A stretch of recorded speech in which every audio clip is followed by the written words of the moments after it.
اب آئیے اس محفل کی کارروائی کو آگے بڑھاتے ہوئے میں دعوت خطاب دینے جا رہا ہوں حضرت مولانا حافظ لیق احمد عادل انوار اللہ صاحب فاضل جامع نظامیہ سے وہ آئے اور خطاب جلیلہ سے سرفراز فرمائیں۔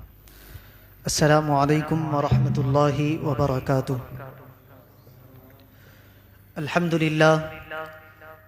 للہ نحمده ونستعینه ونستغفره ونؤمن به ونتوکل علیہ ونعوذ باللہ من شرور انفسنا ومن سیئات اعمالنا من يهده الله فلا مضل له ومن يضلل فلا هادي له ونشهد ان لا اله الا الله وحده لا شريك له ونشهد ان سيدنا ونبينا ومولانا وملجأنا محمدا عبده ورسوله ارسله بالحق بشيرا ونذيرا بين يدي الساعة من يطع الله ورسوله فقد رشد اما بعد فاعوذ بالله من الشيطان الرجيم بسم الله الرحمن الرحيم يا أيها الذين آمنوا قوا أنفسكم وأهليكم نارا وقال تعالى في شأن عظمة حبيبه الكريم إن الله وملائكته يصلون على النبي يا أيها الذين آمنوا صلوا عليه وسلموا تسليما اللهم صل على سيدنا محمد وعلى آله وصحبه أفضل صلواتك وعدد معلوماتك وبارك وسلم۔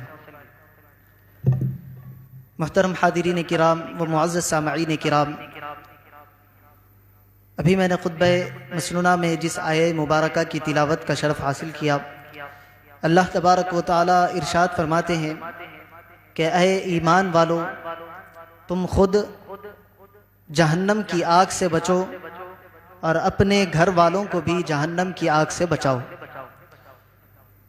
اس آیہ مبارکہ کو پڑھنا اور اس عنوان کو لینے کا مقصد یہ ہے کہ آج ہم دیکھ رہے ہیں کہ روزانہ کہیں نہ کہیں سے سوشل میڈیا کے ذریعے ایک ویڈیو آ رہی ہے، یہ پتہ چل رہا ہے کہ ہماری بہنیں کسی غیر محرم کے ساتھ، کسی غیر مسلم مرد کے ساتھ آوارہ گردی کرتے ہوئے پکڑی جا رہی ہے۔ یہ ہر مسلمان کے لیے شرمندگی کی بات ہے اور ہر مسلمان کے لیے یہ ایک سوچنے والا مقام ہے۔ ہم اس بات کو اس طرح لائٹ نہیں لے سکتے کہ بھائی فلاں کی بچی ہے یا فلاں جگہ کی رہنے والی ہے یا فلاں سے ہمارا کیا واسطہ ہے، یہ کہتے ہوئے ہم اس پر خاموشی اختیار نہیں کر سکتے۔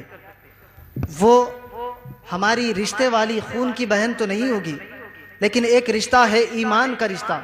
حبیب پاک علیہ الصلاۃ والسلام نے فرمایا کہ ایک مسلمان دوسرے مسلمان کا بھائی ہے، تو اس رشتے سے وہ ہماری بھی بہن ہے۔ تو جتنی تکلیف ان کے گھر والوں کو ہوتی ہے اتنی تکلیف ہمارے دل میں بھی ہونی چاہیے، اور ہمیں سوچنا چاہیے، ایک لائے حمل تیار کرنا چاہیے کہ ہم اس کی روک تھام کس طرح کر سکتے ہیں۔ کیا وجوہات ہے جس کی بنا پر یہ واقعات آئے دن پیش آتے جا رہے ہیں؟ ویڈیو دیکھتے ہیں تو خون کے آنسو رونے کا دل چاہتا ہے، لیکن ہم کیا کر سکتے ہیں؟ اس کی طرف بھی ہمیں توجہ دینے کی ضرورت ہے۔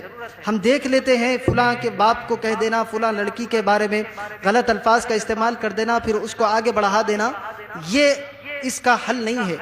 اس کا حل ہمیں تلاش کرنا ہے اور اپنے گھر سے اس کی تیاری کرنا ہے۔ ہم کیا کرتے ہیں، ہمارے گھر میں کیا ہو رہا ہے اس سے ہمیں کوئی لینا دینا نہیں ہے۔ ہمارے بازو والے کے گھر میں کیا ہو رہا ہے اس پر ہماری نظر رہتی ہے۔ ہمارے فلاں رشتہ دار کے پاس، ہمارے چاچا کے گھر میں، ماما کے گھر میں کیا ہو رہا ہے، فلاں آنٹی کے، فلاں پھوپھو کے گھر میں کیا حالات ہے، اس پر ہماری نظر رہتی ہے۔ لیکن ہماری پیٹھ کے پیچھے ہمارے گھر میں کیا ہو رہا ہے، آج ہمیں اس کی طرف توجہ دینے کی ضرورت ہے۔ ہمیں اس کی تیاری اپنے گھروں سے شروع کرنی ہے، کیونکہ اللہ تبارک و تعالیٰ نے فرما دیا کہ اے ایمان والو، تم خود بھی جہنم کی آگ سے بچو اور اپنے آنے والی نسلوں کو، اپنے گھر والوں کو بھی جہنم کی آگ سے بچاؤ۔ اور یاد رکھیں، تربیت کے 3 اصول بتائے گئے ہیں۔ پہلا ہے کہ ان کے عقیدے کی اور ایمان کی تربیت کرنا، دوسرا ان کے اعمال کی تربیت کرنا، تیسرا اپنے بچوں کے اخلاق کی تربیت کرنا۔ ان 3 اصولوں پر بچے کی پرورش کرنی چاہیے، بچے کو دیکھنا چاہیے، اور اس کے 3 مراحل بھی علماء کرام نے کتابوں میں اپنے لکھے ہیں کہ 3 اسٹیجز پر بچہ تیار ہوتا ہے۔ اگر ان 3 مراحل پر آپ بچے کو کامیابی کی منزل بتا دیں گے، قیامت تک بچہ آپ کا بے راہ روی کا شکار نہیں ہوگا۔ آپ رہتی دنیا تک آپ کا نام وہ روشن کرے گا، اور جب آپ مر کر قبر میں چلے جائیں گے تب بھی کوئی آپ کا بچہ کسی کے سامنے جائے گا تو وہ آپ کی تعریف کرے بغیر نہیں رہ سکیں گے کہ بھائی کتنی اچھی شخصیت تھی کہ اپنی اولاد کو اتنی اچھی تربیت کر کے گئے، اتنا اچھا ماحول اپنی اولاد کو دے کر گئے۔ یہ اگر آپ تربیت کرتے ہیں تو آپ کے جانے کے بعد بھی آپ کی اولاد آپ کی تعریف کروائے گی۔ اور حبیب پاک علیہ الصلوۃ والسلام نے فرمایا کہ صدقہ جاریہ میں ایک چیز یہ ہے کہ کوئی بندہ اپنے لڑکوں کو، اپنی لڑکیوں کو، اپنی نسلوں کو علم دین سکھا کر جاتا ہے اور اچھے اخلاق اور آداب سکھا کر جاتا ہے تو اس علم کی اور اس ادب کی وجہ سے بندے کو قبر میں بھی اس کا ثواب پہنچتے رہتا ہے۔ تو آپ جاتے ہیں تو اچھی اولاد کو چھوڑ کر جانا یہ ہمارے لیے دنیا بھی ہماری کامیاب بناتا ہے، ہماری آخرت بھی اس کے ذریعے کامیاب ہوتی ہے۔ تو وہ 3 مراحل کون سے ہیں؟ لکھتے ہیں کہ پہلا، جب بچہ پیدا ہوتا ہے تو جب سے لے کر 7 سال کی عمر تک بچے کا ایک اسٹیج ہوتا ہے، اس میں آپ کو بچے کے ساتھ محبت کرنا ہے، بچے کے ساتھ انسیت کو قائم کرنا ہے۔ جس طرح ہم ماحول ہوتا ہے کہ ہم بچے کو لاڑ پیار کے ساتھ کھلاتے ہیں، پلاتے ہیں، گود میں اٹھا کر پھرتے ہیں، چومتے ہیں، سونگتے ہیں، یہ بچوں کے ساتھ والا معاملہ ہے۔ لیکن جب بچے کی عمر 7 سال سے اگلے 7 سال 14 سال کی طرف یہ عمر بڑھتی ہے تو یہ سب سے اہم بچے کی زندگی کے 7 سال ہوتے ہیں۔ انہی 7 سالوں میں آپ کو بچے کو تیار کرنا ہے۔ یہ 7 سال آپ نے اس کو محبت دی، تربیت کی، بہت اچھے سے اس کو نازوں کے ساتھ پالا، یہ 7 سال گزر گئے۔ لیکن اب یہاں سے جو 7 سال سے لے کر 14 سال کی عمر جو ہے یہ بچے کی جو ہے اصل تربیت کی عمر ہوتی ہے۔ ہم اس عمر میں کیا کرتے ہیں کہ بھائی بچہ بڑا ہوگا تو ہم اس کو سمجھائیں گے، بچہ بڑا ہوگا تو خود بخود سمجھ لے گا، ہم یہ سمجھتے ہوئے اس بات کی طرف توجہ نہیں دیتے اور یہ 7 سال ایسے ہی نکل جاتے ہیں۔ اب یاد رکھیں اگر یہ 7 سال نکل گئے تو اس کے بعد آنے والے جو 7 سال ہے، 14 سال سے لے کر 21 سال تک کی جو عمر ہے بچہ آپ کے ہاتھ میں نہیں رہتا، کیونکہ جو تربیت کا جو پہلا دوسرا مرحلہ تھا 7 سے 14 سال تک کا آپ نے اس کی تربیت نہیں کی۔ اب یہ جو 14 سال سے لے کر 21 سال تک کی عمر ہے یہ عمر میں بچہ اپنے دوستوں کے ساتھ انسیت قائم کرتا ہے، دوستوں کے ماحول میں بچہ ڈھلتے جاتا ہے۔ اب جس طرح کے اس کو دوست ملیں گے وہ اسی طرف بڑھتا چلا جاتا ہے۔ تو ان 21 سالوں کی عمر تک بچے کی تربیت کس طرح کرنا ہے؟ 7 سال پہلے محبت، پھر اس کے بعد تربیت۔ اب یہ جو 14 سال سے لے کر 21 سال تک کا مرحلہ ہے اس میں اب بچے کی کیفیات کو آپ کو سننا ہے۔ ہم کیا کرتے ہیں اس اسٹیج میں بچوں کو چھوڑ دیتے ہیں، مولوی صاحب آتے ہیں تو ان کے حوالے، یا کسی اسکول کالج میں بھیجتے ہیں تو اسکول والوں کے حوالے، وہاں سے نکلتا ہے بچہ تو دوستوں کے حوالے ہو جاتا ہے۔ ہم اس وقت میں سب سے زیادہ والدین کو چاہیے کہ بچوں کو وقت دے، ان کی پرابلمز کو سنے، انہیں کیا پریشانیاں پیش آ رہی ہے ان کو سنے اور اس کا حل بچوں کو دے۔ یہ 14 سال سے لے کر 21 سال تک کا عمر والدین خاص طور سے اپنے بچوں کو دے۔ 14 سال تک کی عمر کا تو وقت نکل جاتا ہے دیکھ رہے دیکھتے، اس کے بعد والے جو مراحل آتے ہیں یہیں سے خرابی پیدا ہوتی ہے۔ پھر اس کے بعد آپ ان 21 سالوں میں تربیت نہیں کریں گے تو پھر بچہ آپ کے ہاتھ سے سمجھیے کہ نکل گیا۔ اب بعض کی قسمت اچھی ہوتی ہے کہ 21 سال کے بعد بچے ہوشیار ہو جاتے ہیں، دنیا کی ان کو سمجھ آ جاتی ہے کیا اچھی چیز ہے کیا بری چیز ہے۔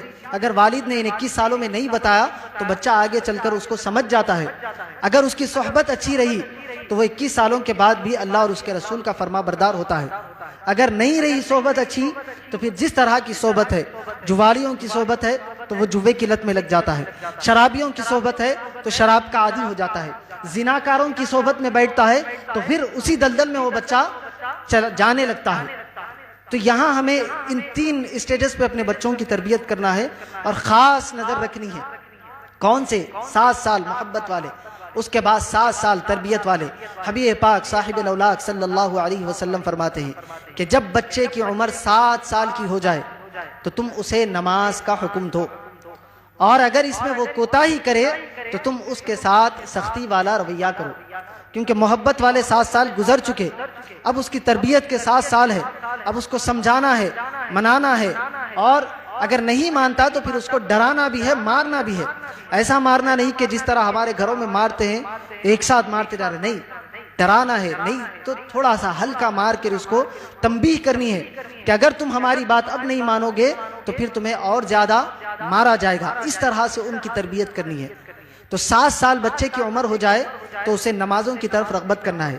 اب یہاں پر ایک بات میں بتاؤں کہ نمازوں کی رغبت، بچہ آپ نماز پڑھو کہیں گے نہیں پڑھے گا. یہاں سب سے زیادہ اہمیت ماں کی ہوتی ہے. ماں کا جو کردار ہوتا ہے بچوں کے اندر وہ من وعن آتا جاتا ہے، کیونکہ والد جو ہوتا ہے صبح کام کے لیے نکلتا ہے تو پھر شام کو آتا ہے. والدہ کی جس طرح کی تربیت ہوگی، اگر والدہ نمازوں کی پابند ہے، والدہ صوم و صلات، ذکر و اذکار کی پابند ہے، تو اس کے بچوں کے اندر بھی ویسی ہی کیفیات پیدا ہوتی ہے. کیونکہ بچہ بولنے سے زیادہ دیکھ کر اس کو اخذ کرتا ہے اور اس پر عمل کرتا ہے. اگر کسی کے گھر میں اس کی ماں نمازوں کی پابند ہے، اگر وہ نماز کے وقت پر مصلی بچھا کر نماز پڑھنے لگ جاتی ہے تو آپ بچوں کو دیکھیں کہ چھوٹا بچہ بازو آ کر کھڑا ہو جاتا ہے. اس کو پتہ نہیں ہے کہ نماز کیا ہے، کس طرح ہاتھ باندھا جاتا ہے، نماز کے اندر کیا پڑھا جاتا ہے، رکوع کسے کہتے ہیں، سجدے کسے کہتے ہیں، قاعدہ کسے کہتے ہیں، اس کو کسی چیز کا علم نہیں ہے. لیکن جب ماں کھڑی ہوتی ہے، ہاتھ باندھتی ہے تو وہ بھی ماں کو دیکھتے ہوئے ہاتھ باندھتا ہے. جب ماں رکوع میں جاتی ہے وہ بھی اس کو دیکھتے ہوئے رکوع میں جاتا ہے. جب ماں سجدے میں اپنے سر کو جھکاتی ہے وہ بھی بچہ سجدہ کرنے لگتا ہے. تو یہ بچہ دیکھ کر سیکھتا ہے. تو اگر بچوں کی تربیت کرنا ہے تو سب سے پہلے ہمیں اپنی تربیت کرنی ہوگی. پہلے ہمیں اپنے آپ کو دیندار بنانا ہوگا، اپنے آپ کو نمازوں کا، ذکر و اذکار کا پابند بنانا ہوگا، تب جا کر ہم اپنے بچوں کی تربیت صحیح طریقے سے کر سکیں گے. اگر ماں باپ ہی اللہ اور اس کے رسول کے باغی ہے، نمازوں کو چھوڑنے والے ہیں، ذکر و اذکار سے ان کا دور دور تک ناتا نہیں ہے، پھر ہم سمجھیں گے کہ ہماری اولاد بھی نمازوں کی پابند بنے، ہماری اولاد ہمارے لیے آخرت میں ذخیرہ بنے، تو پھر یہ صرف خام خیالی ہے، یہ خوابوں کی باتیں ہیں، یہ حقیقت ہونے والی نہیں ہے. اور یاد رکھیں بچیوں کی تربیت کے لحاظ سے حبیب پاک علیہ الصلوۃ والسلام کی ایک اور حدیث مبارکہ سناتا ہوں کہ ایک عورت 4 مردوں کو کل قیامت کے دن جہنم میں لے کر جائے گی. سب سے پہلے ہوگا اس کا باپ. باپ اگر متقی، پرہیزگار، نمازی، تہجد گزار ہے تب بھی وہ اپنی اولاد کی وجہ سے کل جہنم میں جائے گا. صرف باپ کا نماز پڑھ لینا، ذکر و اذکار کر لینا، مسجد میں اللہ ہی اللہ کرتے ہوئے لگے رہنا، یہ باپ کے لیے کام نہیں آئے گا جب تک کہ اس کے اولاد کی تربیت وہ صحیح طریقے سے نہیں کرے گا. کیوں؟ اگر کل میدان محشر میں ایک عورت کو بلایا جائے گا تو سب سے پہلے وہ والد کا نام لے گی. وہ کہے گی کہ میرا باپ نمازیں پڑھتا تھا، اس کو دین کی سمجھ تھی، لیکن وہ گھر میں آتا تھا تو ہماری تربیت نہیں کرتا تھا. اس کو جہنم میں ڈالنے سے پہلے وہ کہے گی کہ میرے باپ کو بلایا جائے اور جہنم میں ڈالا جائے. تو پہلے سب سے پہلے باپ کو بلایا جائے گا اور جہنم میں ڈالا جائے گا. کس وجہ سے؟ کہ اس نے بیٹی کی تربیت نہیں کی. دوسرے نمبر پر بھائی کی پکڑ ہوگی. بھائی کتنا چاہے دیندار ہو، عالم ہو، متقی، پرہیزگار، ولی ہو، لیکن اگر بھائی تربیت نہیں کرتا ہے تو بھائی کو بھی کل قیامت کے دن رب تبارک و تعالیٰ کے سامنے حاضر ہونا ہوگا. وہ بہن بولے گی کہ یہ تو مجلسوں میں جاتا تھا ذکر و اذکار کی، وہاں سے اچھی اچھی باتیں سیکھتا تھا، لیکن گھر میں آتا تھا تو ہمیں بولتا نہیں تھا، ہم کیا کر رہے ہیں دیکھتا تھا لیکن ہمیں اس پر ٹوکتا نہیں تھا. اس کی وجہ سے بھائی کو بھی اللہ تبارک و تعالیٰ جہنم کا مژدہ سنائے گا. تیسرے نمبر پر ہے اس کا شوہر. والدین کے گھر میں اس نے جس طرح کی زندگی گزار لی. جب بیوی آپ کے پاس شادی ہو کر آ جائے، اب آپ کے پاس ایک چیز ہوتی ہے طلاق نامی. آپ اس کے ذریعے آپ اس کو دھمکا سکتے ہیں کہ اگر تم نمازوں کی پابند نہیں بنو گی، دین مصطفیٰ پر عمل نہیں کرو گی تو پھر میرے گھر میں تمہاری کوئی جگہ نہیں ہے، تمہارا میرا کوئی ناتا نہیں ہوگا. وہ اس طرح کے الفاظ کہتے ہوئے اپنی بیوی کو راہ راست پر لا سکتا ہے.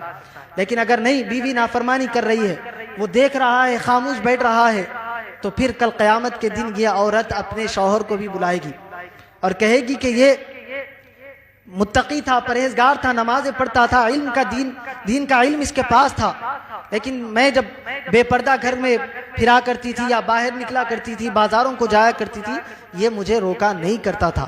اس کی وجہ سے شوہر کو بھی کل جہنم میں ڈالا جائے گا. اس کے بعد آتا ہے اس کا بیٹا.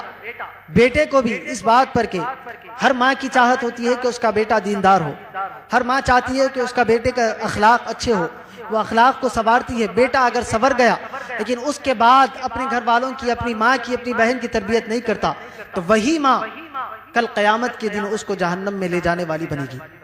وہ بلا کر کہے گی کہ یہ میرا بیٹا تھا، میں اس کو مسجد کے لیے بھیجتی تھی، میں نے اس کے لیے مولوی صاحب کا انتظام کیا تھا، اس کو میں نے دین کا علم سکھایا، لیکن یہ سیکھ کر اس نے میرے اعمال کی طرف توجہ نہیں دی، میں کیا غلط کر رہی تھی کیا صحیح کر رہی تھی اس نے مجھے بتایا نہیں۔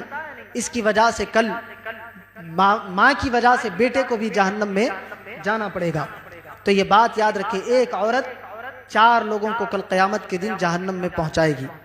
تو آج ہم اگر والد ہیں، ہم بھائی ہیں، ہم شوہر ہیں، ہم بیٹے ہیں، تو ہمیں اپنے گھروں کی طرف توجہ دینے کی ضرورت ہے کہ ہمارے گھروں میں کہاں پر اسلام کے خلاف کام ہو رہا ہے، کہاں اللہ اور اس کے رسول کی بغاوت ہو رہی ہے، اس کو ہم روکیں گے۔ جس طرح روکنے کا حکم ہے، محبت کے ساتھ ہو سکتا ہے، محبت کے ساتھ، ڈانٹ ٹپٹ کے ساتھ، یا کسی اور طریقے سے ہمیں اپنے گھروں کے اندر اسلامی ماحول کو پیدا کرنا ہے۔ یہ ایک وجہ ہے۔ اس کے بعد حبیب پاک علیہ الصلوۃ والسلام نے فرمایا کہ تم اپنے بچوں کو سب سے زیادہ ادب کی تربیت کرو، ادب سکھاؤ۔ یہ ادب جو ہے انسان کو باکمال بنا دیتا ہے، ادب کی بہت بڑی اہمیت ہے۔ حبیب پاک علیہ الصلوۃ والسلام نے فرمایا کہ ایک انسان کا 1 سا صدقہ اور خیرات کرنا اس سے بہتر یہ ہے کہ وہ اپنے بچے کو ادب سکھائے، اپنے بچے کی تربیت کرے۔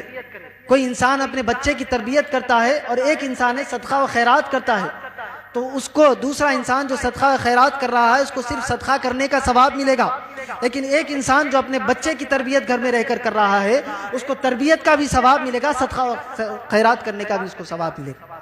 تو یہ حبیب پاک علیہ الصلوۃ والسلام نے بتلایا کہ تم اپنے بچوں کو ادب والا بناؤ، حسن ادب ان کو سکھاؤ۔ اور پھر حبیب پاک علیہ الصلوۃ والسلام نے فرمایا کہ ان کو اپنے حبیب کی محبت سکھاؤ۔ رسول اللہ کون ہے؟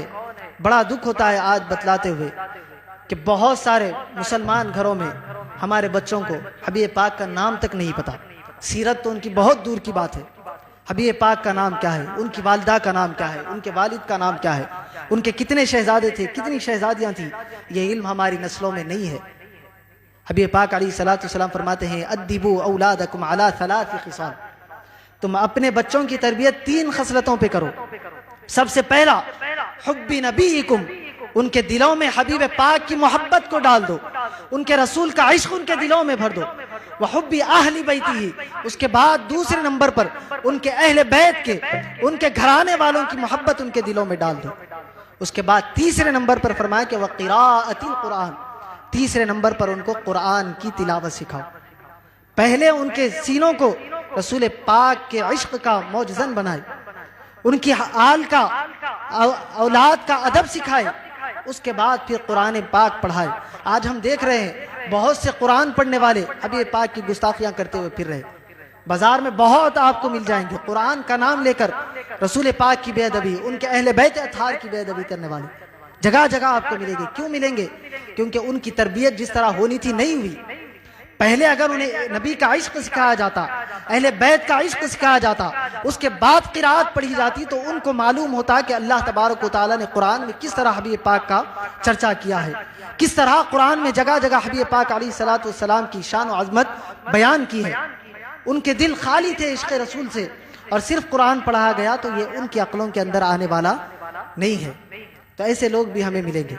تو حبیب پاک نے فرمایا کہ سب سے پہلے تم اپنے رسول کی محبت دلوں میں ڈالو، ان کی اہل بیت کی محبت، پھر قرآن کی تلاوت سکھاؤ۔ اور یاد رکھے، یہاں سے ایک پیغام لیتے جائے، ہر باپ اپنے گھر میں سورہ لقمان کا 2 رکوع تلاوت کرے، اس کا ترجمہ خود بھی پڑھے، اپنے بچوں کو بھی پڑھائے، اس کی تفسیر خود بھی پڑھے، اپنے بچوں کو بھی اس کا درس دے۔ سورہ لقمان، حضرت لقمان کون ہے؟ نہ نبی ہے نہ ولی ہے۔ بعض روایتوں میں آیا کہ اللہ کے نبی ہے، بعض میں آیا کہ اللہ کے ولی ہے، لیکن حکمت کے لقب سے ان کو اللہ تبارک و تعالیٰ نے سرفراز کیا۔ ہم بھی سنتے ہیں حکیم لقمان کے نام سے وہ بڑے مشہور ہیں۔ بہت سارے انبیاء، کم و بیش 1,24,000 انبیاء کرام آئے، لیکن ہر نبی کے نام سے اللہ نے سورت کو نازل نہیں فرمایا۔ یہ بات خاص طور سے یاد رکھے۔ 1,24,000 سے زائد کم انبیاء آئے، لیکن اللہ تبارک و تعالیٰ نے کسی ایسے ہر نبی کا نام قرآن میں نہیں لیا۔ اللہ نے کئی اشاروں کے ذریعے فرمایا، اذ ارسلنا الیہم اثنین فکذبوہما فعززنا بثالث، ہم نے 2 رسولوں کو بھیجا تو انہوں نے اس کو جھٹلایا، ہم نے پھر تیسرے کو تقویت بخشنے کے لیے بھیجا اس طرح اشارے کے ذریعے اللہ نے انبیاء کا ذکر کیا۔ حضرت خضر علیہ السلام خانقاہوں میں تو ان کا نام لیا جاتا ہے، تصوف کی دنیا میں بڑا نام ہے، ان کے متعلق بھی آتا ہے کہ بعض کہتے ہیں کہ نبی تھے، بعض کہتے ہیں کہ ولی ہے۔ حضرت خضر علیہ السلام کا نام قرآن میں کہیں نہیں آیا، لیکن جگہ جگہ تفسیر میں آپ کو نام ان کا پڑھنے میں ملے گا۔ ان کا ذکر کیا تو اللہ نے کیسا کیا، فوجد عبدا من عبادنا آتیناہ رحمتا من لدنا آتیناہ من عندنا ورحمتا من لدنا علما، کہ حضرت سلیمان، حضرت خضر علیہ السلام کا ذکر کرتے ہوئے اللہ نے فرمایا کہ ہم نے موسیٰ کو کہا کہ وہاں فلاں جگہ جاؤ، ہمارا ایک بندہ ہے جو ہمارا عبادت گزار ہے، ہم نے اس کو اپنی رحمت سے خاص علم لدنی، علم لدنی کس کو کہتے ہیں، اسرار و معارف والا، جو چھپے ہوئے علم ہوتے ہیں، ہم نے اسے سرفراز کیا۔ تو حضرت موسیٰ کو حضرت خضر کے پاس اللہ بھیجا رہا ہے، تو حضرت خضر کا نام نہیں لیا، صرف اشارے کے ذریعے فرمایا۔ حضرت سیدنا صدیق اکبر رضی اللہ تعالیٰ عنہ کا کیا عظمت، کیا مقام، آپ کی صحابیت کا انکار کرنے والا کافر، کیونکہ ان کا ذکر قرآن میں ہے، وہ کس طرح ہے، اذ یقول لصاحبہ لا تحزن ان اللہ معنا، اذ یقول لصاحبہ کے ذریعے حضرت ابو بکر کو مخاطب کیا۔ اللہ چاہتا تو ہر جگہ نام لے سکتا تھا انبیاء کا بھی، حضرت ابو بکر کا اذ یقول لابی بکر نام آ سکتا تھا، لیکن اللہ اشاروں کے ذریعے فرمایا۔ لیکن جب حضرت لقمان کا ذکر آیا تو اللہ نے پوری ایک سورت حضرت لقمان علیہ السلام کے نام سے نزول فرمائی۔ تو اس میں کیا ہے، دوسرا رکوع شروع ہوتا ہے، وَلَقَدْ آتَيْنَا لُقْمَانَ الْحِكْمَةَ أَنِ اشْكُرْ لِلَّهِ، ہم نے لقمان کو حکمت اور دانائی، فراست عطا کی، اس پر انہوں نے شکر کیا، اور فرمایا وَمَنْ يَشْكُرْ فَإِنَّمَا يَشْكُرُ لِنَفْسِهِ، تم اللہ کے شکر گزار بندے بنو، کیونکہ اللہ کا شکر وہی کرتا ہے جس کو اللہ توفیق دیتا ہے۔ وَمَنْ شَكَرَ فَإِنَّ اللَّهَ غَنِيٌّ حَمِيدٌ وَمَنْ كَفَرَ فَإِنَّ اللَّهَ غَنِيٌّ حَمِيدٌ، اگر تم اللہ کا شکر نہیں کرتے تو اللہ بے نیاز ہے، تمہارے شکر کی اس کو کوئی ضرورت نہیں ہے۔ اب یہاں سے حضرت لقمان اپنے بیٹے کی تربیت کر رہے ہیں۔ یہ تربیت ہر انسان کو اپنی زندگی میں اپنانا چاہیے اور اس کا علم اپنی اولادوں کو دینا چاہیے۔ کیا فرماتے ہیں حضرت لقمان، وَإِذْ قَالَ لُقْمَانُ لِابْنِهِ وَهُوَ يَعِظُهُ يَا بُنَيَّ لَا تُشْرِكْ بِاللَّهِ، اے میرے پیارے بیٹے، اللہ ارشاد فرماتا ہے یاد کرو لقمان کو جب وہ اپنے بیٹے سے نصیحت کر رہے تھے، کس طرح، یا بنی لا تشرک باللہ، اے میرے پیارے بیٹے، الفاظ دیکھیں، پیارے بیٹے۔ بچوں کو جب آپ تربیت کریں تو اچھے انداز کے ساتھ، ہمارا رویہ کیا ہوتا ہے، گالی بغیر ہمارے پاس کلام نہیں ہوتا، اس عادت کو چینج کرنے کی، تبدیل کرنے کی ضرورت ہے۔ محبت کے ساتھ ان کو سمجھائے، یا بنیا لا تشرک باللہ، اللہ کے سوا کسی اور کو معبود نہ بنانا، اللہ کی ذات پہ کسی کو شریک نہیں کرنا۔ سب سے پہلی تربیت شرک کے بارے میں حضرت لقمان نے کی۔ میں نے کہا نا 3 مراحل پر اپنے بچوں کی تربیت ہوتی ہے۔ پہلا ان کے ایمان کی، عقیدے کی حفاظت، ان کے عقیدے کی تربیت، دوسرا ان کے اعمال کی تربیت، اور تیسرا ان کے اخلاق کی تربیت۔ یہ ایک رکوع کے اندر اللہ نے ان کے ایمان کی بھی تربیت کا ذکر کیا، ان کے اعمال کی تربیت کا بھی ذکر کیا، ان کے اخلاق کی تربیت کا بھی ذکر کیا۔ تو یہ رکوع بڑا اہم ہے۔ تو اللہ نے ارشاد فرمایا، حضرت لقمان فرماتے یا بنی لا تشرک باللہ، بیٹے شرک نہ کرنا، ان الشرک لظلم عظیم، بے شک شرک سب سے بڑا ظلم ہے۔ یہ تربیت ہم بچوں کو دیتے نہیں، ایمان کیا ہے معلوم ہی نہیں۔ باپ دادا مسلمان، ہم بھی مسلمان، ایمان کی کیا اہمیت ہے، ایمان کا کیا مقام ہے، کس طرح ہمارا ایمان ہمارے دلوں کو منور کرتا ہے، ایمان کی کیسی روشنی ہوتی ہے، یہ ہم کو خود پتہ نہیں ہے تو ہم ہماری آنے والی نسلوں کو کیا بتائیں گے۔ ایمان کیا چیز ہوتی ہے، ایمان کا کیسا مقام ہے، یہ جاننے کی کوشش کریں۔ اس کے بعد اللہ تبارک و تعالیٰ یہاں پر اس آیت کے بعد اللہ پھر بچوں سے مخاطب ہوتا ہے۔ یہاں سے آگے گیپ آ گیا حضرت لقمان کے ذکر میں۔ اللہ ارشاد فرماتا ہے، اللہ تربیت کر رہا ہے، ایک والد تربیت کر رہے ہیں، اس کا ذکر کر رہا ہے۔ اس کے بعد والدین کی کس طرح خدمت کرنی چاہیے وہ بھی اللہ تبارک و تعالیٰ اسی رکوع میں بتا رہا ہے۔ آگے ارشاد ہے وَوَصَّيْنَا الْإِنسَانَ بِوَالِدَيْهِ، سنو تم اپنے والدین کے ساتھ حسن سلوک کرنا۔ حملتہ امہ وہنا علی وہن، کیوں کرنا؟ کیونکہ تمہاری ماں نے تمہارا جو بوجھ تھا اپنے پیٹ میں رکھ کر تمہیں اٹھایا ہے اس بوجھ کو۔ وفصالہ فی عامین، اور 2 سالوں تک اپنا خون جگر دودھ کی شکل میں تمہارے حلق کے نیچے پہنچایا ہے۔ انشکر لی ولی والدیک، اللہ ارشاد فرماتا ہے کہ تم میرا بھی شکر ادا کرو اور اپنے والدین کا بھی شکر ادا کرو۔ تو دیکھیں اسی رکوع میں اللہ اپنی ربوبیت کا بھی اعلان کر رہا ہے، بچے کی تربیت بھی کر رہا ہے، اور بچے کو حکم بھی دے رہا ہے کہ والدین کے ساتھ بھی حسن سلوک کرو، ان کے بھی شکر گزار بنو۔ انشکر لی ولی والدیک الی المصیر، اور تمہیں ہماری طرف پلٹ کر آنا ہے۔ اس کے بعد اللہ دوسری ارشاد میں پھر آگے آتا ہے وَإِن جَاهَدَاكَ عَلَىٰ أَن تُشْرِكَ بِي مَا لَيْسَ لَكَ بِهِ علم، اگر تمہارے والدین میں سے کوئی تمہیں شرک کی طرف دعوت دے جس کا تمہیں علم نہیں، تو ایسی باتوں میں فَلَا تُطِعْهُمَا، ایسی باتوں میں ان کی پیروی نہیں کرنا۔ اگر والدین تمہیں شرک کی طرف دعوت دے رہے ہیں تو اب تم ان باتوں پر والدین کی پیروی نہیں کرو گے، کیونکہ شرک بندہ کرتا ہے تو پھر دائرہ اسلام سے خارج ہو جاتا ہے۔ وَصَاحِبْهُمَا فِي الدُّنْيَا مَعْرُوفًا، اور دنیا میں تم ان کی پیروی کرو، ان کے ساتھی بن جاؤ۔ والدین کوئی کام کا حکم دے اپنے آپ کو سب سے آگے آگے رکھو، ان کی تکمیل کے لیے پہلے آ جاؤ۔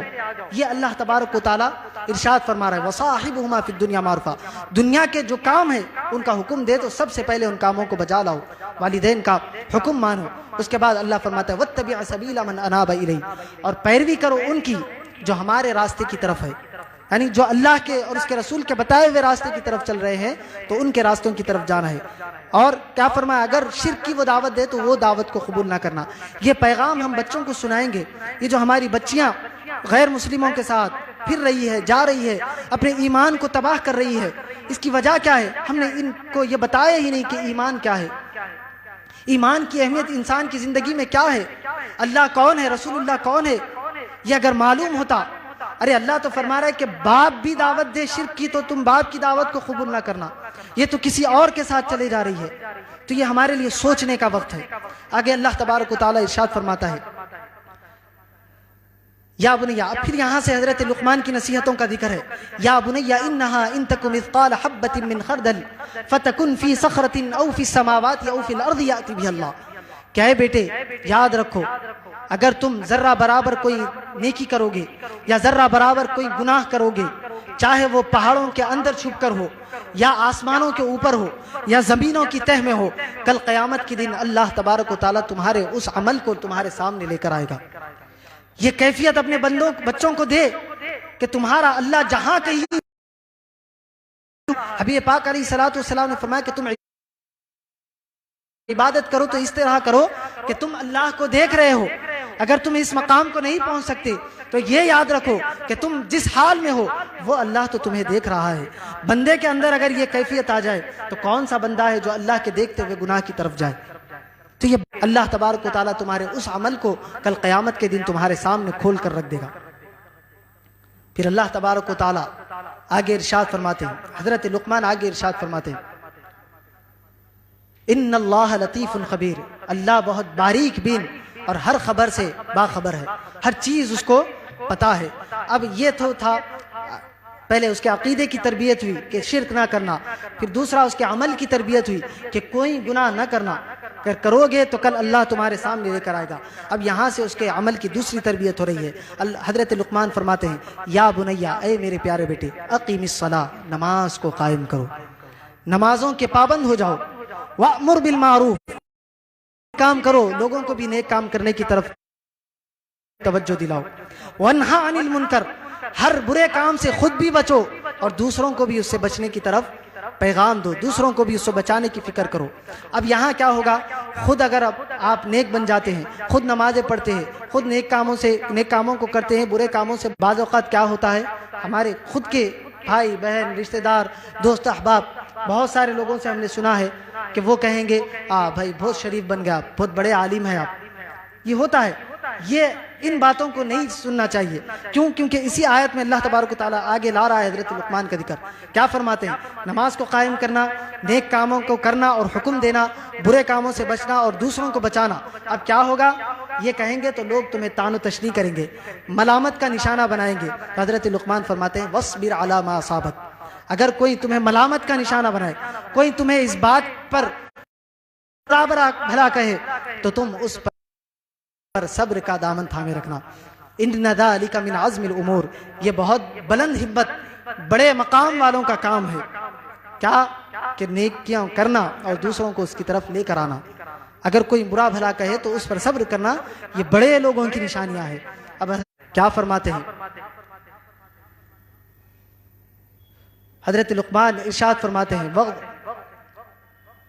وَأْمُرْ بِالْمَعْرُوفِ وَانْهَ عَنِ الْمُنْكَرِ وَاصْبِرْ عَلَىٰ مَا أَصَابَكَ إِنَّ ذَلِكَ مِنْ عَزْمِ الْأُمُورِ وَلَا تُصَعِّرْ خَدَّكَ لِلنَّاسِ، اور جب لوگوں کے سامنے رہو تو تکبر کے ساتھ اپنے چہرے کو نہیں پھیرنا، یعنی تکبر نہیں کرنا، اترانا نہیں۔ آگے اللہ ارشاد فرمایا وَلَا تَمْشِ فِي الْأَرْضِ مَرَحًا، اور لوگوں کے سامنے اکڑ کر نہیں چلنا۔ تکبر سے کوئی غریب ہے، کوئی مسکین ہے، کوئی عہدے میں چھوٹا انسان آپ کے سامنے آ جائے تو اس کے ساتھ بھی محبت والا رویہ رکھنا۔ اپنے چہرے کو نہیں پھیر لینا کہ میرا مقام بڑا ہے، بڑے مقام پر بیٹھا ہوا ہوں، ایسا نہیں کرنا۔ اور لوگوں کے سامنے چلنا تو اکڑ کر نہیں چلنا، کیوں؟ ان اللہ لا يحب كل مختال فخور، بے شک اللہ تبارک و تعالیٰ اترا کر چلنے والوں کو، تکبر کرنے والوں کو، غرور کرنے والوں کو اللہ اپنے دربار سے دھتکار دیتا ہے، اللہ اسے پسند نہیں فرماتا۔ ولا تصعر خدك للناس ولا تمشي في الارض مرحا ان اللہ لا يحب كل مختال فخور۔ اب آگے پھر ارشاد فرماتا ہے، یہاں پھر اخلاق کی تربیت ہو رہی ہے۔ وقصد فی مشيك، اور جب چلو تو میانہ روی کے ساتھ چلو، ایسا نہیں کہ ابھی کہا گیا کہ اکڑ کر نہیں چلنا، چلنا بھی نہیں تھا، ایسا بھاگنا بھی نہیں، اور اتنا سلو اکڑ کر چل رہے ہیں کہ لوگ اس کو تکبر کا نشانہ بنائیں۔ اور مفسرین کرام اس کی تفسیر میں یہ بھی فرماتے ہیں کہ وقصد فی مشيك، تم اپنے چلنے میں میانہ روی اختیار کرو، تو تم اپنے خرچ میں، ہر کام میں میانہ روی کو اختیار کرو، فضول کے کام مت کرو، ہر چیز میں اعتدال کے ساتھ کام کرنے کی اپنی عادت بناؤ۔ وغضض من صوتک، اور اگر کسی سے بات کرو تو دھیمے لہجے میں بات کرو۔ کس طرح انسان دھیمے لہجے میں بات کرتا ہے؟ آگے حضرت لقمان کا ذکر آ رہا ہے، کیا فرماتے ہیں حضرت لقمان؟ وغضض من صوتک، بات کرو تو آہستہ لہجے میں۔ ان انکر الاصوات لصوت الحمیر، یاد رکھو کہ آوازوں میں سب سے بری آواز گدھے کی ہوتی ہے۔ کیوں؟ گدھا ہمیشہ چیختا رہتا ہے، اگر آپ نے سنا ہوگا اس کی آواز تو وہ دیکھ ہمیشہ ایک ہی انداز میں صرف چیختا رہتا ہے۔ تو بری آوازوں میں سب سے زیادہ بری آواز گدھے کی ہے۔ گدھے سے مثال دے رہے ہیں کہ جو انسان چیخنے والا، چلا کر بات کرنے والا ہوتا ہے وہ گدھے کی مانند ہے۔ تو جب کسی کے ساتھ بات کرو تو اچھے انداز میں، کس طرح تربیت کی آ جائے، ایک مرتبہ اس کو ریوائز کر دیتا ہوں، اس کے بعد میں اپنی گفتگو کو ختم کروں۔ سب سے پہلے کہا کہ اللہ کے ساتھ کسی کو شریک نہیں کرنا، اس کے بعد کوئی گناہ نہیں کرنا، نمازوں کو قائم رکھنا اور نیکیوں کا حکم دینا، برائیوں سے روکنا، اگر کوئی ملامت کرے تو اس پر صبر کرنا، لوگوں کے سامنے سے اپنا چہرے کو نہیں پھیر لینا، تکبر نہیں کرنا، اور جب چلنا تو میانہ روی کے ساتھ آہستہ آہستہ چلنا، ہر کام میں اعتدال کرنا، اور جب بات کرنا تو آہستہ انداز سے گفتگو کرنا۔ یہ اخلاق کی، یہ اعمال کی، یہ عقیدے کی تربیت ذریعہ آپ تک اپنے اعمال کو پہنچاتا رہے گا۔ تو بچوں کی تربیت آج کے دور میں بڑی اہم اور ضروری ہے۔ اس کو یہ نہ سمجھے کہ مولوی صاحب کو لگا دیں گے یا اسکول میں ڈال دیا ہمارا کام ختم، نہیں۔ بچوں کی تربیت ہمیں اپنے گھر میں کرنا ہے، اور کس طرح کرنا ہے؟ محبت کے ساتھ، جہاں ضرورت ہے پیار کی وہاں پیار دکھائے، اور جہاں کوئی چیز دے کر، حبیب پاک علیہ الصلوۃ والسلام فرماتے ہیں کہ بچوں کو دینے کے لیے سب سے بہترین گفٹ جو ہے وہ ادب ہے۔ اگر کوئی انسان بچے کو ادب سکھاتا ہے تو یاد رکھے ایک گفٹ ہے، آپ بچے کو بچپن میں لا کر دیں گے، تھوڑا بڑا ہونے تک وہ گفٹ اس کے کوئی کام کا نہیں رہتا، وہ کوئی کھلونا ہو، یا اس سے بڑا ہوگا آپ کوئی اور چیز لائیں گے اس سے بڑا ہوگا، اس کی عمر بڑھتی جاتی ہے، اس کے شوق بھی بڑھتے ہیں، اس کی کام کرنے کا جو انداز ہے وہ بھی تبدیل ہوتا رہتا ہے۔ تو یہ ادب جو ہے سب سے بہترین چیز ہے۔ آپ بچے کو بچپن میں ادب سکھائیں گے تو مرتے دم تک یہ ادب اس کے ساتھ رہے گا۔ تو سب سے بہترین گفٹ رسول پاک علیہ الصلوۃ والسلام نے فرمایا، بہترین گفٹ نہیں ہے، اخلاق سے زیادہ بڑھ کر کوئی بہترین تحفہ بچے کی زندگی میں نہیں ہے۔ تو یاد رکھے اپنے بچوں کی تربیت کرنے کے لیے آگے آئے، اچھے اخلاق اور ادب کے ساتھ ان کو زندگی گزارنا اور زندگی پر عمل کرنا، نمازوں کے ساتھ قائم رہنا، اللہ اور اس کے رسول کا فرما بردار رہنا، یہ سکھائے۔ اسی بات پر میں اپنی گفتگو ختم کرتا ہوں۔ اللہ تبارک و تعالیٰ سے دعا ہے کہنے سننے سے زیادہ اعمال صالحہ کی توفیق عطا فرمائے، ہمیں نمازوں کا پابند بنائے، ہمیں ذکر و اذکار کا پابند بنائے، شریعت محمدیہ پر عمل کرنے والا بنائے، حبیب پاک صاحب الاولاق صلی اللہ علیہ وسلم کی سچی اور پکی محبت ہمارے دلوں میں ڈال دے، اولیاء اللہ سے وابستہ رہنے والا بنائے۔ وصلی